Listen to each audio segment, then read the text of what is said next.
Bonjour et bienvenue dans cette vidéo où nous allons vous apprendre comment créer une table en Strater.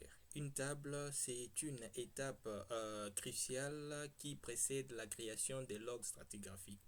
Alors, une table sera créée tout simplement à partir d'un fichier Excel. Et dans notre vidéo introductive, nous avons expliqué qu'il y a deux types de tables, des fichiers Excel qu'il faille avoir pour pouvoir créer votre log stratigraphique, à savoir une table AC et une table lithologie. Alors, dans cette vidéo, vous allez apprendre non seulement comment créer une table, mais comment l'importer dans Strater si vous avez bien sûr des tables créées précédemment ou carrément comment évidemment ouvrir ou mettre à jour une table dans cette vidéo. Alors, je vous invite à suivre la vidéo jusqu'à la fin pour vous approprier la méthode et surtout, n'oubliez pas, il y a une grande surprise à la fin de cette vidéo. Allez, let's go. Avant de commencer cette vidéo, abonnez-vous à la chaîne si ce n'est pas déjà fait. Tirez sur la petite cloche pour recevoir des nouvelles. Recevez gratuitement votre ebook logiciel Comment ça marche. Vous trouverez les liens dans la description.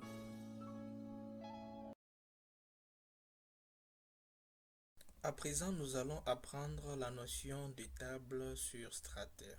Il faut savoir que sur Strater, nous allons utiliser principalement deux tables. La table AC et la table géologie, qui sont toutes des tables intervalles. Alors, si vous voulez vous rappeler de tables intervalles, je vous conseille vivement de suivre notre notion des tables dans les cours de ça et de surpack. Nous vous laisserons le lien dans la description. Alors, parcourons maintenant ces différentes tables. Voilà, nous commençons par la table AC. La table AC, c'est principalement la table qui va vous renseigner sur la teneur moyenne des minéralisations. Elle contient donc différents attributs ou différentes colonnes, à savoir All ID, qui est évidemment les étiquettes données à chaque puits de forage, Sample ID, qui est l'étiquette donnée aux échantillons prélevés sur un puits de forage, Depth from Depth to, qui est l'intervalle de distance sur un même puits de forage. Vous avez AU, AV, ppm, qui est la teneur moyenne prélevée sur ces puits de forage. Vous avez enfin la lithologie, qui est tout simplement les roches que l'on a détectées sur le puits de forage. C'est donc sans les différents éléments qui doivent constituer une table AC si vous voulez évidemment créer un log sur votre logiciel Strater. Ensuite de cette table, vous avez évidemment la table lithologie. Alors, comme son nom l'indique, cette table vous donne des renseignements sur évidemment la lithologie de façon plus détaillée. Et sur cette table, vous avez besoin de la colonne All ID pour renseigner les étiquettes de chaque puits de forage. La colonne Depth from Depth to, qui est la colonne réservée les colonnes réservées à des intervalles de distance sur le puits de forage. Vous avez Leaf Weathering, ou carrément dans d'autres tableaux, vous les nommerez description de la lithologie. Alors là, c'est une colonne qui nous permet de dire qu'une roche est altérable ou pas. Voilà les degrés d'altérabilité d'une roche. Vous avez la colonne Lithology Code, qui vous permet tout simplement de renseigner les codes lithologiques de roches que vous avez décrits sur le puits de forage. Vous avez Indate Percent. Voilà, c'est une colonne qui vous permet de déterminer ou de renseigner le pourcentage de l'altérabilité de votre roche. Et vous avez indent keyword. Voilà, chaque pourcentage sera évidemment référé par une nomination quelconque. Voilà, vous pouvez par exemple dire que donc cette altération est très forte altération, moyenne altération ou faible altération. Voilà, c'est ce qui va constituer cette colonne indent keyword.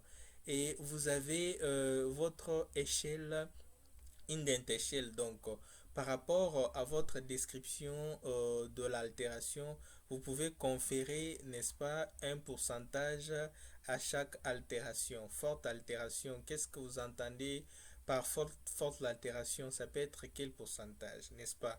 Admettez que la forte altération pour moi c'est 90%, la donc moyenne altération c'est 70%, l'altération moyenne c'est 50% et la faible altération c'est moins de 50%. Donc ça dépend de vous, de comment vous pouvez renseigner vos différentes données. Voilà, ce sont les deux tables qui seront d'une importance cruciale pour comment dire, réaliser vos différentes tâches dans le logiciel Strater. Alors, un autre élément que vous devez connaître est que donc les dossiers ou les fichiers Excel que nous utilisons sur comment dire, Strater doivent être de l'extension XLS. Pour savoir l'extension d'un fichier Excel, vous cliquez dessus, vous faites un clic droit, vous sélectionnez propriété. Voilà, vous aurez cette fenêtre propriété suivie du nom de la table. Et sur type de fichier, vous pouvez voir entre parenthèses, on a donné l'extension de votre comment dire, fichier Excel. Alors, comment faire si votre fichier n'est pas enregistré sous l'extension Excel?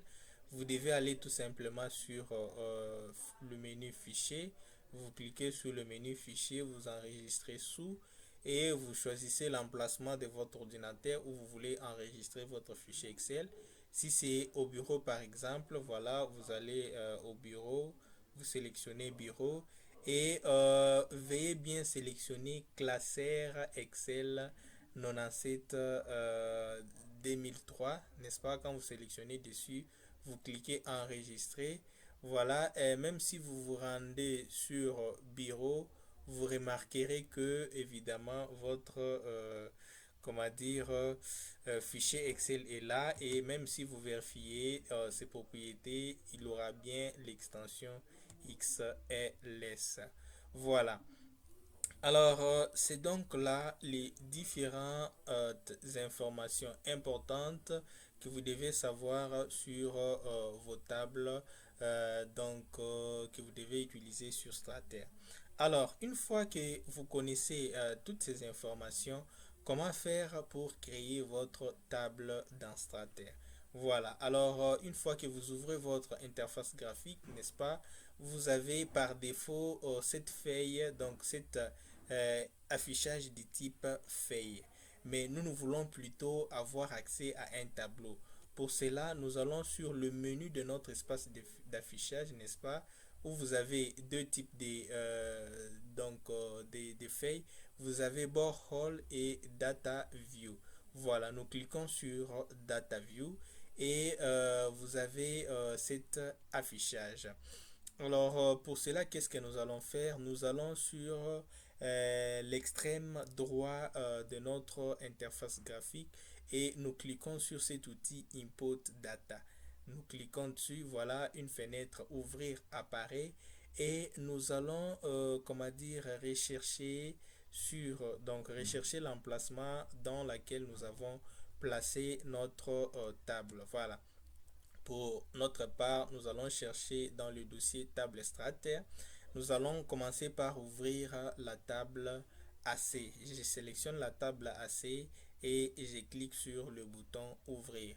Voilà, je serai ramené sur cette fenêtre dénommée Specify Worksheet Definitions.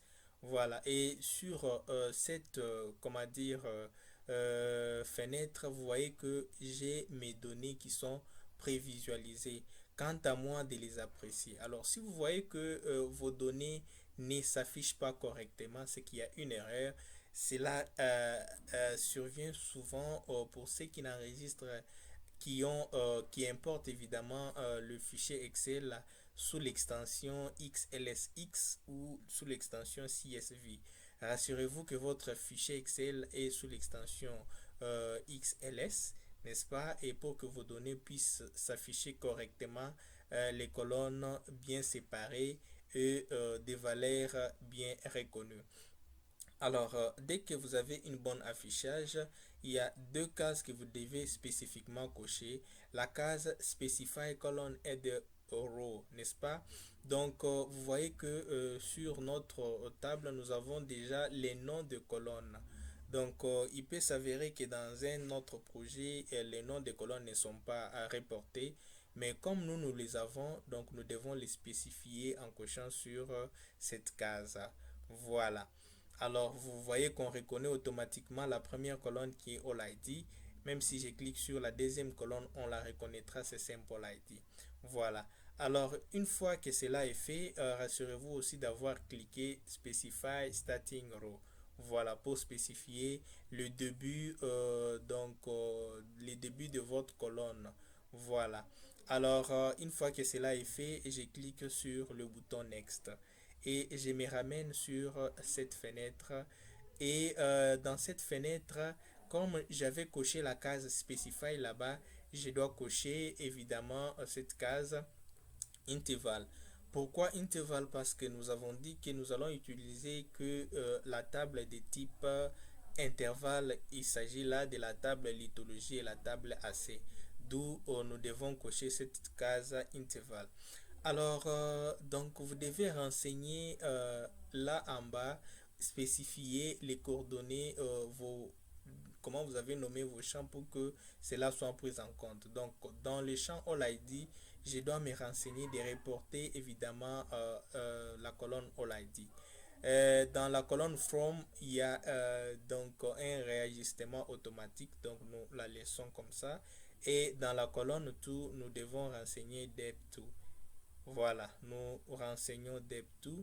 Quand cela est fait, nous allons cliquer sur le bouton Load. Alors, échec et mat, votre tableau vient d'être créé, votre table vient d'être créée. Il suffit de cliquer dessus pour la visualiser. Voilà. Comme je le disais, vous avez bel et bien votre table créée dans votre logiciel Strater. Et c'est sur base de cette table que vous allez faire différentes manipulations, notamment créer votre logo. Alors pour le moment, nous allons apprendre comment enregistrer cette table et comment la réouvrir en Strater. Pour enregistrer la table, vous allez sur le menu File, vous sélectionnez Save As. Voilà, vous êtes ramené sur votre ordinateur où vous pouvez choisir l'emplacement de l'enregistrement et donner les noms à votre table. Pour ma part, j'ai dit table, donc je vais la nommer table Strater. Voilà, table Strater 1. Et puis je clique sur enregistrer. Alors comme je l'ai enregistré sur bureau, si je me rends sur bureau, je pourrai trouver ma table dénommée table Strater 1. Alors, essayons maintenant de fermer cette table. Voilà, je vais fermer les projets en cliquant sur Delete. Je pourrais fermer les projets. Voilà, je voudrais fermer tout simplement la table. Et je vais essayer maintenant de réimporter ma table pour voir ce que c'est. Je vais sur File, je clique sur Open. Voilà. Et je vais sur ordinateur pour sélectionner table Strater 1 que j'ai enregistré précédemment. Ensuite, je clique sur ouvrir, je clique sur oui. Voilà. Et vous voyez que ma table est réimportée. Pour ce faire, je vais cliquer sur Data View et visualiser ma table AC telle que je l'avais enregistrée autrefois. C'est donc de cette façon que vous pouvez ouvrir une table. Pour la fermer, nous avons dit que c'est facile. Il suffit de cliquer sur le petit croix en haut de la table. C'est donc de cette manière que vous pouvez créer une table ou un tableau en Strater. Nous vous donnons rendez-vous pour une prochaine vidéo où nous allons plutôt apprendre comment créer un log ligne symbole.